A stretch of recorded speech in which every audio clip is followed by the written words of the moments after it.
Bom dia, estou aqui novamente com o Naga para mais um dos nossos bate-papos e dessa vez a gente quer colocar em pauta aqui a questão do livre-arbítrio, porque em algumas das trocas ali no nosso grupo, esse foi um tema bastante em evidência por esses dias. E acho que a gente podia começar falando, né, Naga, que para começar, eu pelo menos aqui tenho certeza que nós dois tivemos vontade de estar aqui fazendo esse bate-papo entre nós, não? Sim, sim, naturalmente. Todos nós, né, estamos constantemente exercitando as nossas escolhas, né? Então, dizer que nós não temos livre-arbítrio é uma total absurdidade, né? Porque cada momento nós estamos fazendo as nossas escolhas com base as nossas vasanas novamente, naturalmente, né? Mas sem vasanas não existe o desejo e não existe uma decisão. Só é um organismo, né, único, né, integrado. Vasanas, desejo, decisão, ação. Né? E nós estamos constantemente agindo segundo essas escolhas, né? Agora, se as escolhas são escolhas sábias ou não, inteligentes ou estúpidas, né? É uma outra questão. Então, essa é uma conversa interessante, Fábio, e eu quero dizer um oi para todo mundo aí do Bate-Papo Vedanta. Eu curti muito esse título e essa série. É um modo, né, legal, informal, de fazer esses vídeos, e aproveitando principalmente esses finais de semana que nós não estamos fazendo os nossos webinários, né? Então, caiu perfeito mesmo essa ideia do Fábio.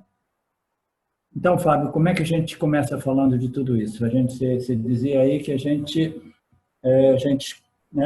nós fizemos uma escolha, né, de fazer essa série, uma escolha de fazer esse bate-papo.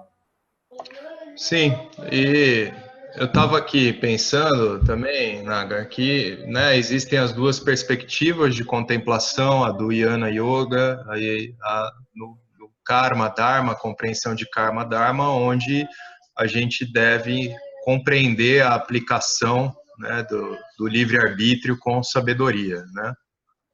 E dentro de toda essa projeção, que sim, da perspectiva da consciência que somos, ela é livre de todos os atributos, inclusive da faculdade do discernimento, da escolha e tal. Mas a projeção, ela apresenta um indivíduo com essa capacidade de escolha, de discernimento. Desculpa os barulhinhos de crianças que estão soltas aqui pela sala, participação especial. E aí, essa configuração com essa capacidade de discernimento, ela é um mecanismo base de todo o Jiva, do funcionamento de todo o Jiva, né? Um dos mecanismos do funcionamento de todo o Jiva, enquanto todas as circunstâncias acontecem e chamam ele para responder ao mundo de determinada maneira, né? Então, em referência à vida acontecendo, há sempre essa faculdade do intelecto que nos faz decidir agir de uma maneira ou de outra, né? E a gente não pode negar isso, né? Não. Então, as pessoas que estão confusas ainda, né, em referência ao livre-arbítrio, ao fato de ser ou não ser um fazedor, etc., elas não compreenderam que existem duas ordens de realidade, e essas duas ordens de realidade, elas não me ajuda aí, Fábio. Não obstruem, você quer dizer? Obstrui, mas ele tem uma outra palavra que eu quero aprender, obstacular. Ah, de obstáculo? Não é um Como é que... obstáculo. elas não bloqueiam, elas não se opõem uma à outra, elas não cancelam, entendeu? Não existe conflito entre essas duas ordens de realidade. Elas não obstruem, vamos dizer a palavra mais certa. Elas não são um obstáculo. Então, não existe conflito entre essas duas ordens de realidade. E depois tem um outro fato, porque essas pessoas dizem, dá um ponto de vista, elas dizem, não existe livre-arbítrio, porque tudo é somente a consciência, e a consciência é sem ação. Então, essa é a compreensão, o conhecimento mais elevado que existe, né? O conhecimento que realmente liberta. Então, a gente diz, não existe nenhum fazedor de ação, porque tudo é somente a consciência, e a consciência é a carta, é livre de qualquer ação. Ela não age, ela não se modifica, né? E ela é aquele princípio sempre presente, sempre permanentemente presente, sem se modificar. Então, não existe questão de ação, nada, de causa e efeito, estímulo e resposta, nada existe em referência ao que nós somos como a consciência, né? Então, tem muitas pessoas que querem resolver o problema, né, da vida, que é o problema referente a karma, entendeu? O problema do jiva é referente a karma, entendeu? As ações e os resultados das ações. Então, muitas das pessoas, elas querem de modo simplístico, como se diz, Fábio, simplórico ou simplístico, querem simplificar. Simplório. De modo simplório, elas querem dizer, não, tudo isso é bobagem, etc, etc, não vamos nem entrar nesse assunto, porque ninguém faz nada, e não existe nenhuma escolha, etc, etc, porque a única realidade é a consciência. Muito bem. Se essa lógica é suficiente para liberar o indivíduo, né, o indivíduo que defende essa perspectiva, né, esse ângulo de compreensão, o indivíduo que bate pé nisso, né, isso aqui. Se o indivíduo for realmente beneficiado e liberado a partir dessa declaração, então, em primeiro lugar, ele não precisa nem estar repetindo muito enfaticamente essa afirmação, ele simplesmente, ele sabe, ele se liberou, etc. Essa é uma verdade. E ele teria a capacidade de compreender que essa é uma realidade, a realidade mais elevada que existe, mas de uma perspectiva, que é a perspectiva do ser pleno, né? Então, as pessoas que realmente querem se liberar, as pessoas que realmente afirmam que esse é o fato, elas, primeiramente, elas precisam demonstrar que essa afirmação as liberou.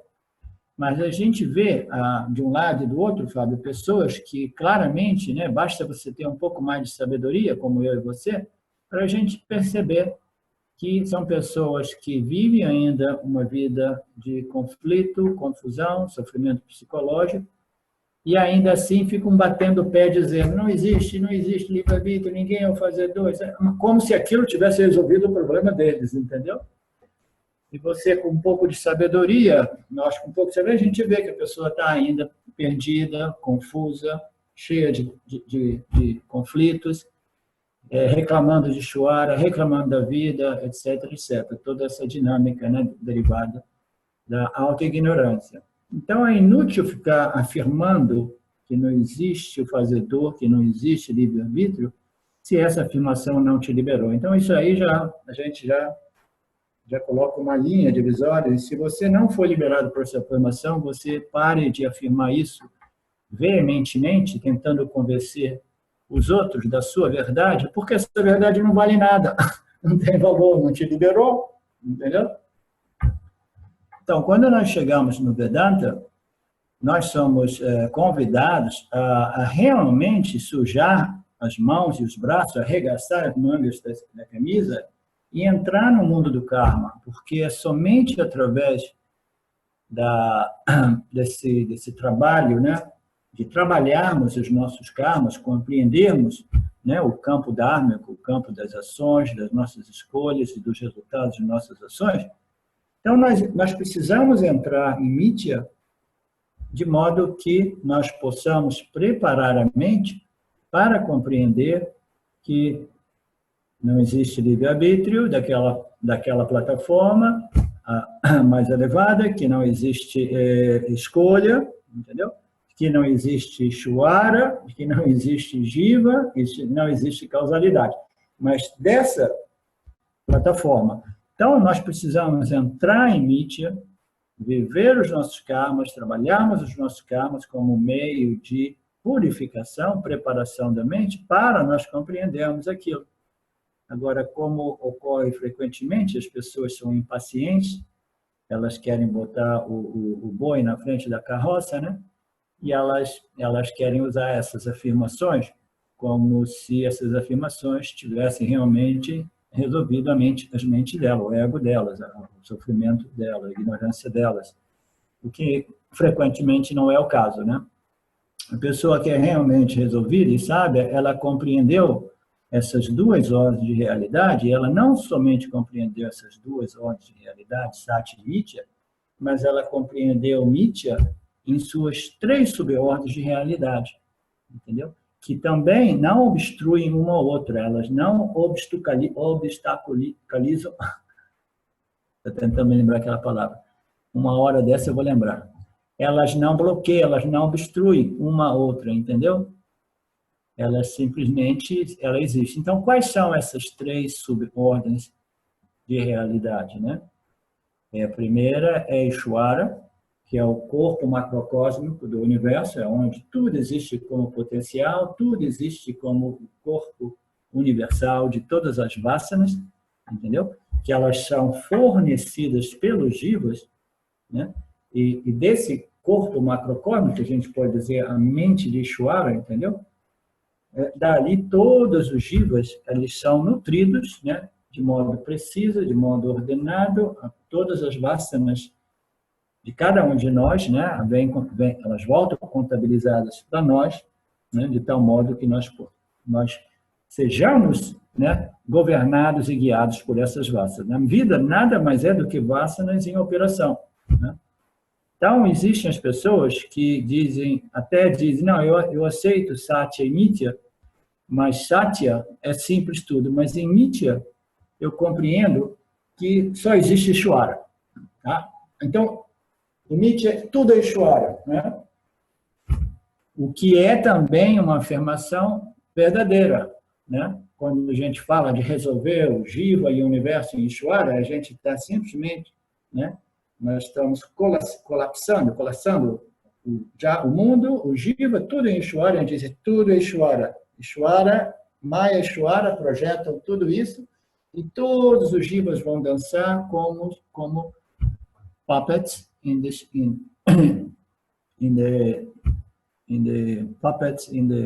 nossa, confusão agora. Como aqueles bonecos de in the string, né? Puppets in the string. Marionetes marionetes, isso.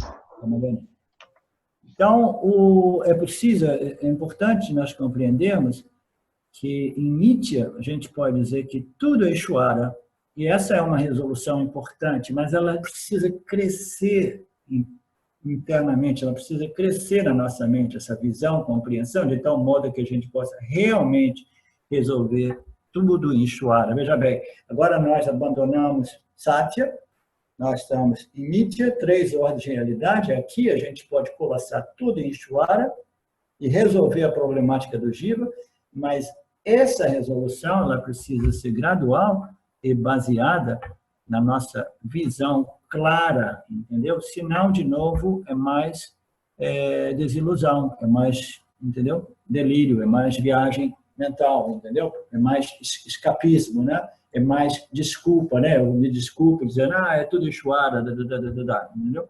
Então, essa resolução do Jiva e Ishvara, ela do mesmo modo, né? Que a resolução do Jiva como consciência livre de qualquer ação, livre de qualquer escolha, etc., livre-arbítrio, a resolução do Jiva e Ishvara também ela tem que ser fundada numa compreensão gradual, clara e firme, que se traduz como um senso de libertação, um senso de crescimento, um senso de equilíbrio mental e emocional, de equanimidade, etc., entendeu? Sabedoria, etc., etc., né? Porque senão, de novo, a gente está tentando aqueles atalhos, né? Aqueles escapismos e tentando simplesmente resolver essas questões sem ter digerido, processado, internalizado, entendeu? E desenvolvido a clara compreensão. Aí você pode dizer, não, tudo é Ishvara, tudo é Ishvara. Vocês mesmos me ouvem dizer, às vezes, não, tudo é somente Ishvara, um indivíduo maduro, né? Ele age sem nenhum senso ou de orgulho ou de vergonha porque fez algum erro, entendeu? O indivíduo realmente maduro, ele não é sujeito ao orgulho, à vaidade, ou à vergonha, etc. Porque ele compreendeu realmente que é tudo Ishvara dentro de Mitya, né? Então, isso é uma verdade, né? Mas não pode ser utilizada para um indivíduo que não é maduro, que não desenvolveu essa visão, a visão vedântica relativa à Mitya, entendeu? Que vai utilizar isso como um mecanismo de desculpa, de fuga, de Negação, né? de negação, exatamente, entendeu? Auto-engano. Auto-engano, ótimo. A palavra que você queria era obstaculizam ou obstacularizam, que é mais difícil de falar, mas as duas estão corretas. Não se Obstaculizam. obstaculizam. Não se, eu vou dizer obstruem, é o mesmo sentido? Tem o mesmo sentido também. Mas a ideia é a gente entender que, como você falou, são duas ordens de realidade, né? Uma que é a da nossa experiência, que dá perspectiva de Satya, né? Da perspectiva daquilo que a gente contempla no Jnana Yoga. Essa realidade aparente, experienciável, tangível, ela não é realmente real da perspectiva da consciência que somos, que é o impessoal, que é imutável, que é sempre presente e não limitado por nenhum dos aspectos dessa realidade aparente, mas essa realidade aparente é onde a gente tem que se resolver para compreender essa realidade imutável, e ela é dependente, né, a sua existência é dependente da única realidade não dual, né? Então, a confusão que se faz é tentar atribuir a essa realidade aparente, transitória, né, que tem um funcionamento, que tem inclusive a faculdade do livre-arbítrio, mas você não pode sobrepor essa que é dependente da primeira, né, a realidade da primeira, né, porque em perspectiva da primeira, tudo isso é só uma ilusão, a gente pode dizer, né, é o efeito de Maya, mas a gente está sob esse efeito. Então, essa é a confusão toda, né, Naga? Isso é muito importante. No Vedanta, esse problema, né, que é muito comum, essa confusão, é muito frequentemente referida como sobreposição, como você disse, sobreposição mútua entre Satya e Nitya, entendeu? As pessoas sobrepõem, né, aspectos de Nitya em Satya e vice-versa. Desculpa só um minutinho, tá?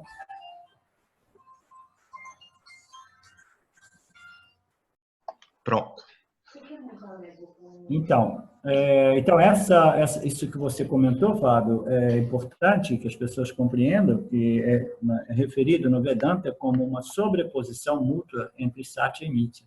A gente projeta aspectos de Mithya em Satya e aspectos de Satya em Mithya, entendeu? A gente não compreende que são duas ordens de realidade que não são em conflitos uma com a outra. Por exemplo, vamos explicar essas duas ordens de realidade. Eu estou aqui, isso aqui é uma cadeira de... vocês não viram, eu estou sentado hoje numa cadeira de madeira, tá? E aqui tem uma mesa de madeira, uma mesa bonita, um móvel de madeira. Tem diversos objetos, né, de madeira aqui, madeira realmente pura, boa. Então, esses três objetos aqui, eles são constituídos em suas substâncias de madeira, entendeu? Madeira pura, tá? Árvore, madeira. Então, nós temos três objetos de madeira, mas, ao mesmo tempo, nós temos uma cadeira, uma mesa e um armário, tá? Então, nós temos duas ordens de realidade aqui. A realidade essencial desses três móveis, móveis, né? É a madeira, né? Mas nós temos três móveis diferentes, com nomes diferentes, com propriedades diferentes, funções diferentes, etc., etc., né? Então, qual é a essência independente, né, entre esses dois aspectos, a madeira e cada um desses móveis, entendeu? Aquilo que é a essência de todos os três é a madeira, mas aquilo que é imposto sobre a madeira, né, sobreposto sobre a madeira, são esses três móveis com propriedades e funções diferentes. Então, essas duas realidades, elas existem sem nenhum conflito uma com a outra, entendeu? A gente não diria assim, não, agora a madeira virou uma cadeira e ela perdeu a sua existência como madeira. Não, a madeira permanece. A cadeira, ela é uma sobreposição na madeira, mas essas duas ordens de realidade, a madeira e a cadeira, a madeira e a mesa, e a madeira e o armário, elas permanecem sem nenhum conflito. Não existe nenhum conflito, nenhum obstáculo. A mesa de madeira não cancela a madeira, entendeu? A cadeira de madeira não cancela a madeira. Embora a madeira seja a essência, né, substancial da cadeira, esses dois fenômenos, entendeu? Eles existem simultaneamente, sem nenhum conflito.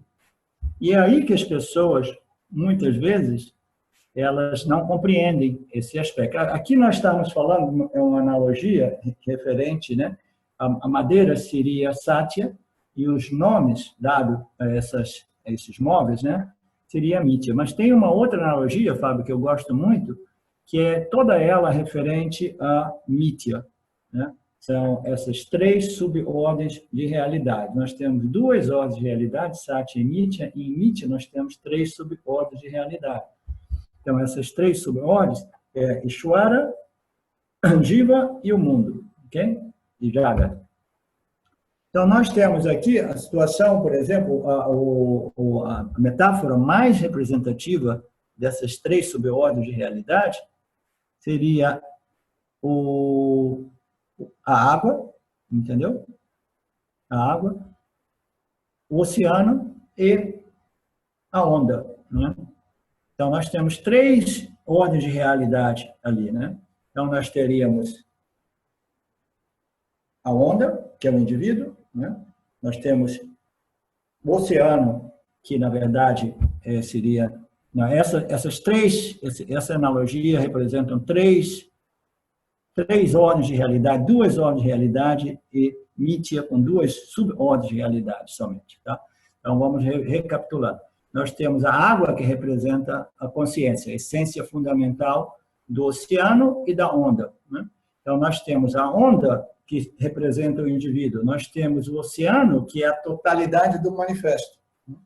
Mas tanto a onda como o oceano são sobreposições em que, na água, né, a essência do oceano e a essência da onda é somente água. Então, a gente diria, então, se a gente vê a água, a gente não vê o oceano e a gente não vê a onda, porque a realidade é que tudo isso é somente água. A gente diz não, porque essas ordens de realidades, elas não se obstaculizam, elas não se obstruem, elas não cancelam, elas não são em conflito uma com a outra. A gente vai ver que existe a água, a gente vai ver o oceano como uma sobreposição na água e a gente vai ver a onda como uma sobreposição no oceano, entendeu? Então, nenhuma dessas ordens de realidade ou subordens de realidade, como no caso Ishvara, Jiva e o mundo, né? Então, essas três ordens de realidade, o mundo é o campo das ações, o Jiva é aquele que é chamado a exercer o seu livre-arbítrio e responder aos estímulos do meio ambiente. E Ishvara é as leis, as regras que governam a experiência do Jiva humano. E as regras e leis mais fundamentais, né, em referência à nossa experiência humana, são as leis kármicas, né? Então, as leis kármicas são baseadas em causa e efeito, aquilo que a gente coloca no sistema vai influenciar aquilo que o sistema nos devolve como resultados dos nossos karmas, né? A gente sabe que essa equação de ação e resultado de ação é uma ação muito complexa, porque não é que para cada ação eu tenho resultado, não. Para cada ação, essa ação ela vai impactar muitas outras ações minhas, vai impactar com ações de outras pessoas a níveis, né, os mais diversos. Uma ação pessoal pode ter um impacto na família, na cidade, na nação e no planeta, entendeu? Como um todo, né? Então, todos esses níveis diferentes de karma, né, e de dharma, eles vão propiciar, né, nessa equação muito complexa, o meu destino, o meu prarabdha karma, os resultados das minhas ações. Então, não é uma equação simples e linear que você vê 2 mais 2 é igual a 4, entendeu? Não, a gente coloca essas ações no campo. O campo nada mais é do que o mundo manifesto. E eu sou o Jiva. O mundo me propicia o resultado das minhas ações, eu respondo, e no responder, eu reforço ou modifico, entendeu? Uma vasana, né? E depois essas vasanas elas vão interagir com o campo, né? A nível, né, macrocósmico, a nível do Sanchita Karma, né? E depois, mais tarde, ela se manifesta como o meu prarabdha karma, a minha circunstância de vida. Então, onde é que está o poder das nossas escolhas, o poder do nosso livre-arbítrio, né? A realidade desse livre-arbítrio? Esse livre-arbítrio é importante porque a nossa preparação mental, a nossa purificação mental só é possível através do exercício devido, apropriado, inteligente, numa tempística devida, dos nossos karmas, das nossas ações, das nossas respostas aos estímulos, né? Então, essa escolha nossa é fundamental para a preparação, purificação, entendeu? Da mente do indivíduo, né? Então, se a gente diz, não, o Jiva ele não tem livre-arbítrio, então significa dizer que todos nós somos tal qual os insetos. Os insetos, eles não têm livre-arbítrio, os pássaros não têm livre-arbítrio, os peixes não têm livre-arbítrio. Por quê? Porque a eles não foi propiciado um intelecto com a capacidade inteligente de conectar, né? Conectar os pontos entre ação e resultado de ação, conscientemente, inteligentemente conectar e desenvolver uma capacidade de escolha com base, eu quero um resultado de ação segundo, né, o meu conforto, o meu prazer, a minha satisfação. Eu quero situações favoráveis, eu não quero situações desfavoráveis, né? Os outros animais, os outros insetos, os outros mamíferos, eles não possuem esse livre-arbítrio porque eles não possuem essa capacidade inteligente de determinar, de discernir, entendeu?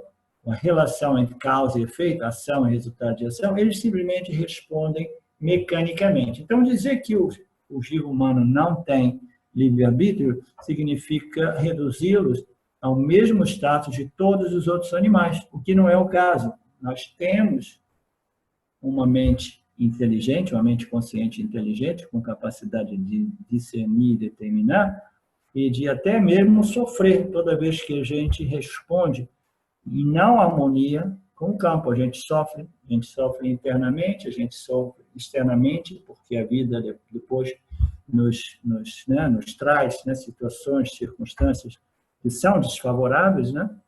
Enquanto que todos os outros animais, eles não sofrem, eles simplesmente seguem a natureza, o programa deles, e eles não têm essa problemática de sofrimento psicológico.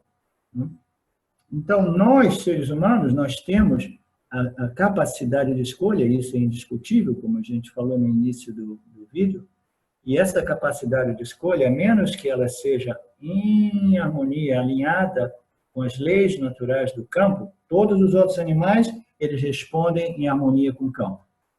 Entendeu? Todos eles seguem as leis naturais do universo. Mesmo a gente vendo que é um come-come, é um animal comendo o outro, mas é tudo em equilíbrio, entendeu?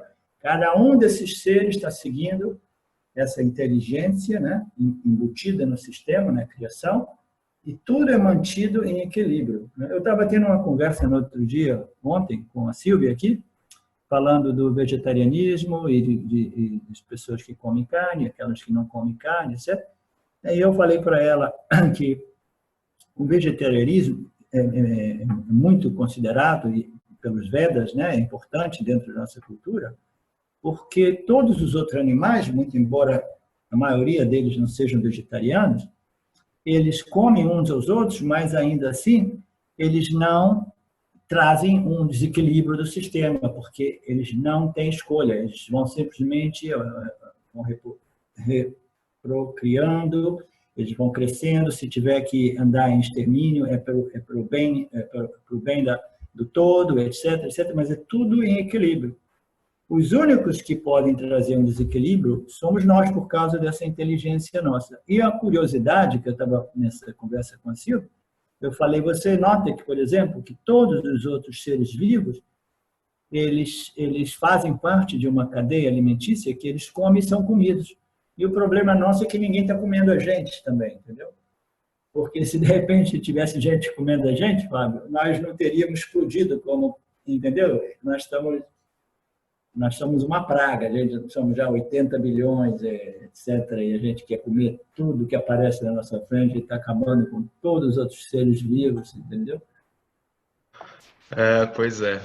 O intelecto como dádiva e maldição, né, Nagar? Como a gente fala, né? Esse intelecto humano nos dá essa capacidade e aí a gente tem que reaprender a viver em harmonia, tal como os animais, né? Que por uma simples programação vivem essa harmonia e não tem a problemática humana, né?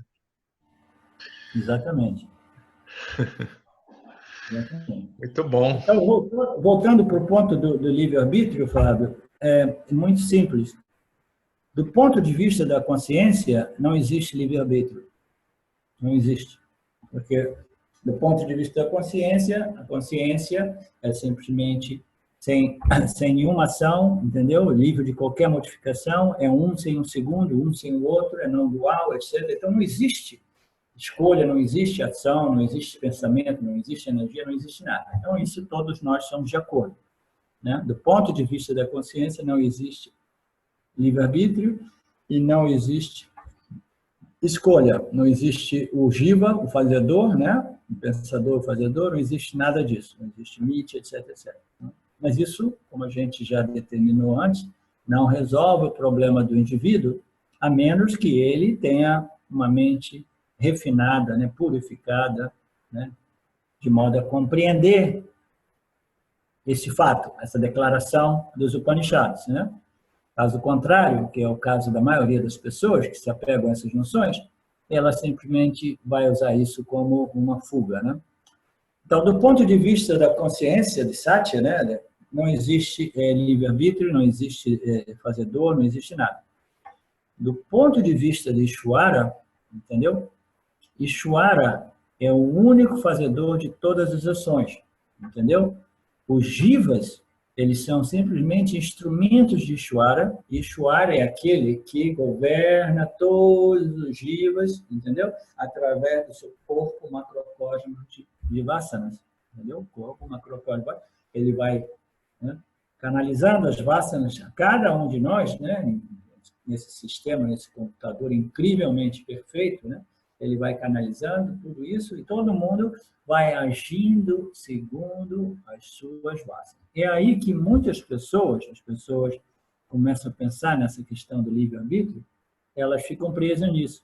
Elas dizem, tem um cara no nosso grupo, eu não vou citar o nome dele, que ele ficou muito preso nisso por um tempo, agora já dá um tempo que ele não fala mais nisso. É o Marcos, né? Não posso citar o nome dele. Então, é nesse ponto, Fábio, que as pessoas dizem, não existe livre-arbítrio, existe Mithya, existe Ishvara, existe o Jiva, mas o Jiva não tem livre-arbítrio porque ele age sob a influência das vasanas. O Ishvara é que fornece as vasanas. O Ishvara é que controla todos os Jivas através das vasanas, né? Então, esse é um outro argumento, né? Um argumento que precisa ser compreendido. Nessas duas ordens de realidade, nessa sub-ordem de realidade, existe Ishvara, o Jiva e o mundo, né? Então, Ishvara é o corpo de todas as vasanas, é a mente inconsciente do universo, é a mente de todos os Jivas, a mente coletiva de todos os Jivas. E ele vai entregar para cada um de nós as nossas vasanas, as nossas tendências, né? Mas aí, onde é que entra o livre-arbítrio do Jiva? O livre-arbítrio do Jiva, ele entra e ele existe porque o Jiva possui uma mente intelectualmente capaz de discriminar, decidir e determinar. Ele pode modificar as suas tendências, entendeu? A nós nos foi dado uma mente com uma capacidade contemplativa, discriminativa, de discernir, determinar e querer agir de modo a que possamos crescer, sermos mais felizes, etc, etc. Naturalmente, todo mundo é inclinado a acreditar que eu sou mais feliz e satisfeito na medida que eu consigo o que eu quero a qualquer custo, né? Essa é a vassana da ignorância, a vassana fundamental, baseada na ignorância, que opera quase todos, né? Mas, ainda assim, cada indivíduo tem um potencial para crescer, Fábio. Todo indivíduo, não importa o nível, né, mais inferior de desenvolvimento, ainda assim existe essa inteligência que é uma possibilidade de crescimento, entendeu?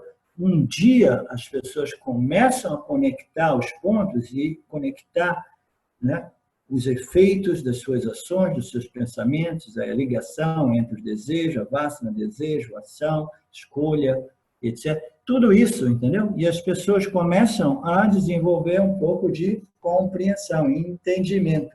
E aí elas começam a viver esse processo de purificação mental ou desenvolvimento pessoal, seja ele, né, simplesmente interessado em melhoramento pessoal através de terapias, etc., ou um Karma Yogi, compreendendo a psicologia mais fundamental, né, do Jiva, né, que é a relação entre os seus desejos e suas ações, e o fato que as suas ações elas podem produzir, né, resultados positivos, né, do ponto de vista material, né, de ganho mundano material, mas aquilo não necessariamente se traduz como satisfação e felicidade, né?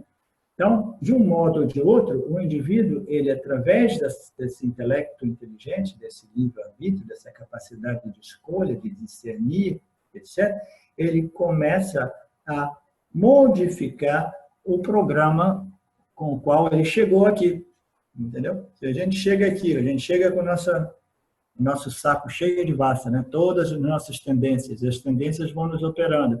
Aí a gente vê que a gente está simplesmente seguindo a nossa natureza e a gente está sofrendo.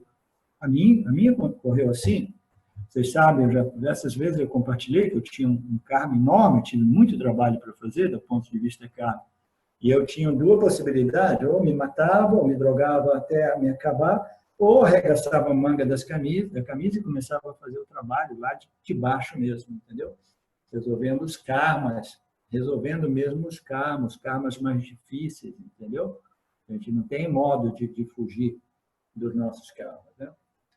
Então, essa capacidade inteligente, não importa o quanto, né, atolado na lama o indivíduo esteja, dá sempre a possibilidade do indivíduo de começar a sair da lama e começar a crescer. Crescer em sabedoria, em capacidade de discernir, discriminar, e fazendo isso, ele vai fornecendo a Ishvara, entendeu? Novas tendências, novas habitudes, entendeu? Novos desejos, entendeu? A gente vai, nesse relacionamento íntimo com o Ishvara, a gente vai fornecendo a ele a matéria-prima necessária, que depois ele cozinha aquilo junto com os outros e manda para a gente outros desejos, entendeu? Que vão com outros tipos de tendências, outros tipos de valores, etc. Então, como é que se diz? É um mecanismo, é um sistema, é um mecanismo no qual o Jiva é intimamente ligado a Ishvara, entendeu? Do ponto de vista das suas vassanas individuais, das suas ações. Então, a nossa responsabilidade não pode ser negada. Então, até mesmo dizer que o Jiva ele pode ser simplesmente isento de qualquer responsabilidade, porque Ishvara é que controla todos os Jivas, também não é uma afirmação absoluta. Quando a gente diz isso, quando eu digo isso, quando Vedanta diz isso, entendeu? Quando Lord Krishna diz isso, ele está querendo dizer que, compreenda bem, é o Lorde que governa todo esse universo, é melhor que você se alinhe, se harmonize com ele, seja um devoto do Lorde, pare com ele, entendeu? Se harmonize de modo que você possa viver uma vida em harmonia com as leis naturais, com os outros indivíduos, etc. Então, você se resolve em Ishvara, mas não significa que você seja isento de sua responsabilidade, porque, como a gente sabe, a gente tem que fazer a nossa parte, aí somente então Ishvara pode, né, nos conceder um destino melhor, né? Com aquela história do cara que, eu estou há tanto tempo que eu quero vencer e ganhar na loteria, e reclamando com o Ishvara, e Ishvara diz, eu estou aqui querendo te dar, mas compra o bilhete, pelo menos, compra o ticket, né, da loteria, né? Então, nós precisamos fazer a nossa parte, né? Então, a responsabilidade do Jiva não pode ser negada. A gente pode dizer que tudo é Ishvara quando a gente vê que o indivíduo está sofrendo ainda de uma certa arrogância, uma certa vaidade, uma certa individualidade que está impedindo o crescimento dele. Então, a gente diz assim, compreenda que é tudo Ishvara. Mas aí, na página seguinte, a gente já diz, compreenda que Ishvara depende de você. Porque é você que fornece as vasanas para Ishvara. Você que fornece as suas ações vão criar tendências, vão reforçar algumas tendências passadas, vão reforçar vasanas, vão modificar suas vasanas, entendeu? E depois, não só isso, quando essas vasanas se manifestam, é você que tem o poder de filtrá-las, de não enganjá-las, de não, entendeu? Não incorporar essas vasanas e depois agir verbalmente e fisicamente como se fosse uma máquina, né? Nós temos a força de vontade e a capacidade de compreender que algumas vasanas, algumas tendências, alguns hábitos, eles precisam ser confrontados e filtrados também. Então, o Jiva, de modo algum, pode ser isento ou isentado, não sei, isento em italiano talvez, não pode ser isento da sua responsabilidade, do exercício do seu livre-arbítrio, entendeu? Então, nem mesmo resolver ou negar o livre-arbítrio, né, passando a bola para Ishvara, é a solução, a menos que o Jiva tenha sido já solucionado. Aí sim ele diz assim, eu passo a bola para Ishvara agora ele me utiliza, eu sou um veículo do Lorde, eu vou simplesmente me harmonizando, me conformando com o Lorde, recebendo tudo como prasad e agindo sempre em harmonia com o seu Dharma. Então, o cara se resolveu, ele simplesmente pode dizer isso, entendeu? Mas dizer isso como um mecanismo de fuga, um mecanismo de desculpa, excuse, não produz nenhum crescimento, né?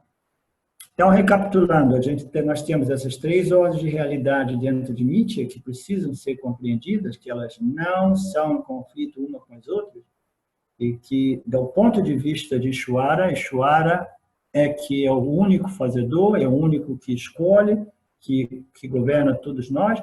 Do ponto de vista do Jiva, existe o livre-arbítrio, existe a capacidade de escolher, entendeu? E a capacidade de agir como um fazedor de ação. Então, o Swami Paramarthananda explica isso de modo muito simples e interessante. Ele diz, toda vez que nós somos chamados a responder a uma situação de vida, nós temos o livre-arbítrio, nós temos a possibilidade de escolher. Se nós escolhemos, né, mas conscientemente, ou se nós não escolhemos conscientemente, mas respondemos mecanicamente, é um problema nosso, mas o potencial, a possibilidade de escolha é ali, porque todo indivíduo humano tem essa capacidade de escolha. Então, toda vez que nós precisamos responder, nós estamos exercitando o nosso livre-arbítrio, né? Mas aí no momento seguinte, a gente vê, a vida nos traz um parabada karma, uma circunstância, uma situação, qualquer que seja, quando essa situação chega para a gente, nós não temos nenhuma escolha, entendeu? Nós não temos nada que a gente possa fazer de mandar de volta para Ishvara, entendeu? Um karma que já estava no sistema, né, uma composição de diversas ações minhas e de outras pessoas, né, que são aganchadas comigo karmicamente, tudo aquilo propiciando o meu parabada karma aqui. Eu não tenho escolha, não tenho nenhuma escolha de dizer, não, eu não quero Ishvara, não. Então, como não temos escolha, a gente diz, esse é o meu destino, entendeu? É uma choiceless situação, uma situação que eu não queria, eu não escolhi isso. Ultimamente eu agi assim, assim, assim, porque eu queria uma situação diferente. Queria uma situação favorável, uma situação de prosperidade, mas aí acabou que o Bolsonaro foi eleito, etc, etc. Então, essa você vai ter que Choradeira. cortar. Você vai ter que cortar essa, hein, Fábio? Senão vai queimar o meu filme aí com muita gente. Tem, né? Tá polarizada a situação, inclusive nos grupos de Vedanta. Então, querido, as circunstâncias se apresentam, né, como Prarabdha Karma, como você estava falando agora, e aí, tudo bem, a circunstância a gente não tem escolha, né? Ela está dada, mas a maneira como eu posso responder à situação apresentada, eu tenho um condicionamento pregresso, né, dessas vasanas que vertem na minha mente, e eu estava pensando aqui mais ou menos da seguinte maneira, com exceção, olhando para o funcionamento da mente, com exceção dos nossos pensamentos deliberados, porque a gente pode deliberar pensamentos, né? Eu quero raciocinar sobre algo e tal, tudo bem. Com exceção disso, a gente não tem como determinar o que vai surgir na nossa mente, né? A mente está o tempo todo fazendo aparecer o produto das vasanas, né? Sim. Mas a gente tem dentro da projeção, esse mecanismo tem o intelecto e essas vasanas vão verter na mente como pensamentos, uma determinada maneira de responder a uma ação que eu posso, né? E as pessoas, mesmo as que negam que esse mecanismo existem, elas escolhem o tempo todo se elas vão frear determinados condicionamentos a responder àquela situação, se elas vão dar vazão àquele condicionamento, né? Então, não tem muito o que Exatamente. negar sobre livre-arbítrio, né, Naga? Ou livre Não. escolha, né? Enfim. É muito importante a gente filtrar essas vasanas que não são conducentes ao nosso crescimento. A gente sabe os vícios, as tendências, os hábitos que são negativos para o nosso crescimento. A gente precisa de utilizar a nossa capacidade de escolha para já frear elas, entendeu? Já ali, isso já é um exercício de livre-arbítrio interior. Você não está nem escolhendo qual ação que você vai colocar, você está escolhendo o que você vai realmente deixar passar por você e ser expresso, entendeu? No sistema. Antes mesmo de chegar até você, aparece como um pensamento, um desejo, um medo, alguma coisa. Ali você já tem a capacidade de escolha, dizer assim, não, essa eu não vou entrar nessa, não vou me enganjar, né? Não vou responder desse modo, não vou falar, não vou agir desse modo, etc, etc. Então, essa capacidade inteligente de escolha, ela está todo o tempo. Agora, eu me lembrei de uma questão, Fábio, do Zé Roberto. O Zé Roberto me escreveu também sobre isso, o que acabou contribuindo para nós decidirmos de fazer esse bate-papo sobre o livre-arbítrio. Eu Ele tenho estava ela aqui. Foi algo que você mandou sugerindo que a gente falasse no vídeo. Eu acho que eu tenho essa questão aqui. Você quer que eu leia para a gente falar sobre? não tem necessidade, porque depois eu falei um pouco com ele, eu compreendi melhor Ah, a tá bom. situação. A situação é simples, Fábio, porque já está ficando longo esse vídeo nosso. É verdade. A situação é assim, ele diz que tem tem uma vassana, né? Uma tendência, né? Uma vassana, uma tendência, um hábito, alguma coisa que força ele a agir de um certo modo, né? Todos nós conhecemos esses mecanismos. Então, quando ele vê, uma vassa se apoderou dele e ele acabou não só, né, entrando em contato com o mecanismo, mas verbalizando e agindo segundo aquela tendência, né? Então, ele diz que quando essas vassanas operam nele, né, e ele acaba expressando uma vassana que não é condizente, né, para o bem-estar dele, dos outros, e etc., o crescimento dele, ele diz que tudo bem, ele não conseguiu filtrá-la, etc., etc., era uma vassana forte, uma tendência forte, e ele não conseguiu exercitar bem a escolha dele. E aí ele estava me falando que depois disso existe um outro problema, que ele se sente sem quase possibilidade de escolha. É que vem uma outra voz que começa a dizer para ele: ah, você não deveria ter feito, você fracassou de novo, você foi fraco, como é que você caiu nessa de novo, como é que você, né, respondeu assim, etc, etc. Então, existem dois níveis ali de vassanas em operação, né, que ele está me explicando. Tem a vassana que me pega de surpresa quando eu vi, eu não consigo exercitar o meu livre-arbítrio, eu digo: caramba, eu não tenho escolha mesmo, parece que eu sou uma máquina, né? Que eu respondo segundo esses mecanismos. E depois aparece uma outra vassana, né? Ele me explicando que é a vassana que diz assim: você não devia ser assim, você devia ser mais forte, você devia ser mais sábio, você está estudando Vedanta já há 1 ano ou 2, etc, etc. Como é que você cai nessa? Ali que o sofrimento fica maior, né?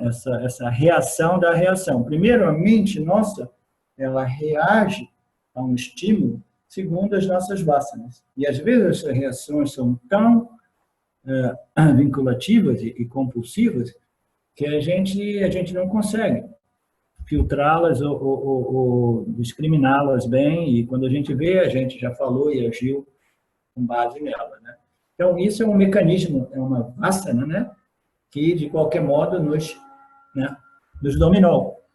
Mas isso não necessariamente representa sofrimento, representa simplesmente o fato, ok, mais uma oportunidade para conectar os pontos entre uma vassana, um pensamento, uma ação e o resultado da ação. Em outras palavras, putz, de novo, vou ter que trabalhar o karma agora, entendeu? Porque eu respondi de modo que criou mais papacama, eu tenho que arregaçar, né? Ficar trabalhando karma. Ninguém gosta de ficar trabalhando karma. Então, o primeiro fato é que você diz: não, agora me pegou, etc. Tudo bem, eu arregaço a manga das camisas e vou trabalhar esse karma, vou pedir desculpa, vou fazer alguma coisa para remediar a situação, para compensar o outro, para aquilo que seja, né? Pedir desculpa quase sempre é uma coisa mais essencial. E agora, quando a gente começa a nos colocar para baixo, dizendo não devia, não podia, como eu posso, aí é realmente uma vassana terrível, porque significa que nós não aceitamos a nossa humanidade, entendeu? As nossas limitações como pessoas, não aceitamos o fato de que algumas vassanas levam mais tempo para serem, entendeu, filtradas e neutralizadas, transformadas, convertidas em outras vassanas, entendeu? Não tem outra palavra. A gente se vitimiza, né? Vitimiza, muito bem. É. Mas é interessante nesse exemplo do nosso amigo, que conforme você está relatando, em todos os momentos ele está apresentando um discernimento daquilo que se apresenta. Criançadinha, vai para lá, por favor. Então, aquilo que se apresenta, né? O que cometeu a mesma bobagem de sempre, o vitimizador, né? Então, tem esse discernimento ali, né? O potencial, né, de exercício inteligente da escolha, do discernimento, é sempre presente. É parte da nossa inteligência humana, né? Teve um período nesse processo meu de compartilhar o Vedanta que eu costumava dizer que o melhor que o exercício realmente, né, o exercício mais profundo, mais absoluto do nosso livre-arbítrio, ele ocorre quando nós compreendemos que o único real livre-arbítrio inteligente que existe é aquele de conformar a nossa mente, os nossos desejos e as nossas ações ao Dharma de Ishvara, entendeu? Quando a gente compreende isso, aí fica tudo mais simples. O que é o livre-arbítrio? O que é o exercício inteligente, etc. É conformar todos os meus pensamentos, desejos e ações com as leis naturais de Ishvara, com o Dharma.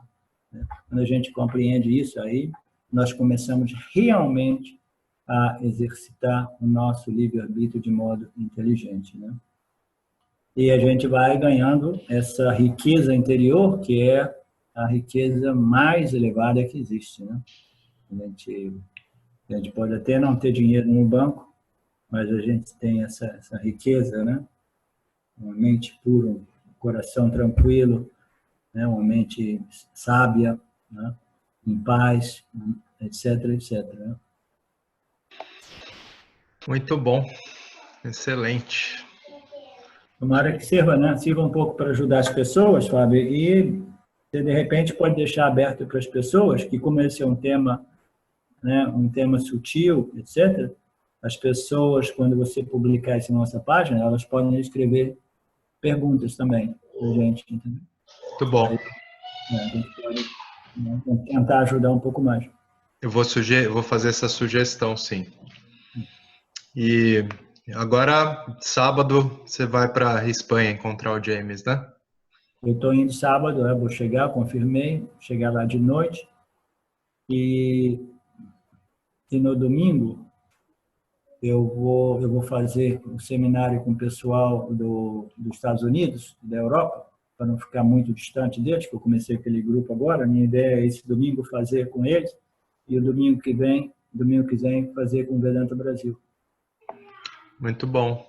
E, bom, quem sabe a gente não grava um bate-papo com você lá da Espanha, se você achar que tem tempo cabível. Não, tenho sim. Se você tiver algum outro tema, alguma outra ideia boa, a gente faz. Eles surgem o tempo todo.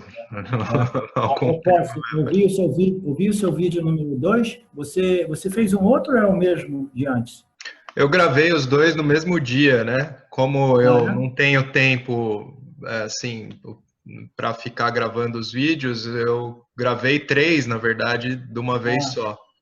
são sempre aqueles originais, né? Que você Você assistiu, né? Você já assistiu. tinha assistido. Então, assim, depois desses, eu não gravei nenhum. E aí, na semana que vem, acaba a minha munição, né? Então, eu tenho que gravar mais uns 3 para eu não ficar pensando em gravar vídeo. Eu sei como é que é. Conheço a história. Eu gravei 2 num dia e o terceiro no outro, na verdade. Porque eu ouvi de novo hoje e gostei muito, entendeu? Eu pensei, será que o Fábio modificou, ele regravou, ele gravou de novo? Não, mas é sempre o mesmo, né? É o mesmo, a mesma sequência. Aí, no terceiro, a gente começa a falar um pouquinho do processo de aprendizado do Vedanta, né? Os estágios, ouvir, contemplar, assimilar. E a gente vai por aí. Super, super, Fábio. Obrigado, querido. Sempre Obrigado muito a você, bom querido. papear com você. Ok. Então, um abraço a todos aí do Vedanta Brasil, prestigiando o nosso bate-papo Vedanta. Um abraço a todos. Abraço a todos.